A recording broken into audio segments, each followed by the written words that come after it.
We started at about 8:05, and we found that the traffic count that I've done this morning is consistent with what I did in 2 years ago, actually, when 2.5 years ago, when this first started, the idea that they were going to close McBride Street for a stadium.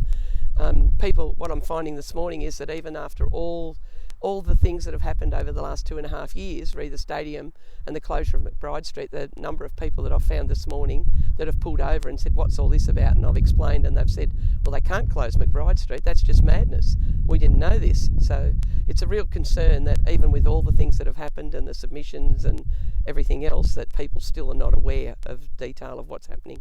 My observations are that it's chaos if we close it. And it's interesting that way back when they were going to build the aquatic centre down here, Kevin Deller was on the council then, and he said the reason it stopped was the fact that the objections to closing McBride Street. And now we've got a housing estate over here behind you, we've got more houses down here, we've got the Ag Society who are focusing on back entry. So we've got so many things that it's just crazy to actually, and there's no options for creating better pathways into this area, which is growing as in residents behind you, and also with the students down at Lutheran and St Bridget's and Horsham Primary. So they're all got a lot of people, a lot of growth in the time since before then.